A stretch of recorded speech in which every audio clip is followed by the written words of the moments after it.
A rising NASCAR star who lost everything, not because he crashed, not because he cheated, but because he went to war with NASCAR and paid the price. This is Jeremy Mayfield. In 2009, NASCAR suspended Mayfield indefinitely. They said he failed a drug test. The rumor? Methamphetamine. But here's what NASCAR didn't tell you. A federal judge reviewed the case and said there was a substantial likelihood NASCAR got it wrong. Then NASCAR showed up at Mayfield's house for another test, and just 40 minutes later, an independent lab tested him. Result? 0 drugs, no meth, nothing. So what happened?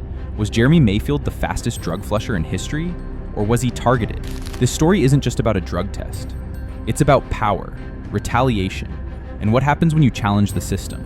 Jeremy Mayfield wasn't a nobody. He was a small-town kid from Kentucky who built his own cars and clawed his way up the ranks. By the early 2000s, he was going wheel-to-wheel with legends. Dale Earnhardt, Jeff Gordon, Rusty Wallace. And in 2004, he did the impossible. He won at Richmond and became the first driver to race his way into the chase for the Cup. That kind of underdog move? Fans called it pulling a Jeremy Mayfield, but Mayfield didn't play by the unspoken rules. And that would cost him everything. In 2006, while racing for Ray Evernham, Mayfield accused his boss of being distracted, focused more on driver Aaron Crocker than the team. It was career suicide. Mayfield was fired. But the truth came out later. Evernham admitted the relationship and married Crocker in 2009. Mayfield told the truth, and it destroyed his career. Then came May 9th, 2009. NASCAR suspended him, citing a substance abuse violation. The rumor? Meth. But Mayfield fired back immediately. He said the result came from a mix of Adderall and Claritin D, both prescribed, both legal. Even NASCAR's own doctor admitted Claritin D could trigger a false positive. So what was NASCAR saying? That allergy meds turned him into a drug addict? But Mayfield didn't give up. He took NASCAR to federal court, and the judge, Graham Mullen, ruled in his favor. Quote, "The likelihood of a false positive in this case is quite substantial." The suspension was lifted, but NASCAR wasn't done.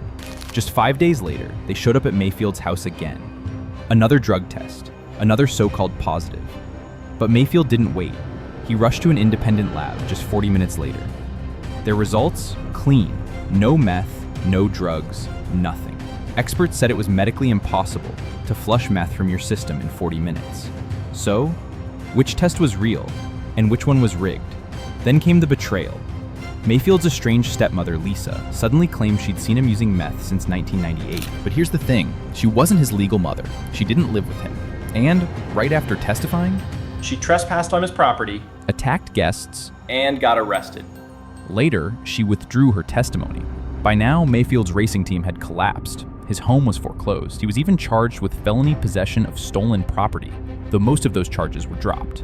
And the whistleblower who tipped off police? He died in a motorcycle crash while fleeing arrest.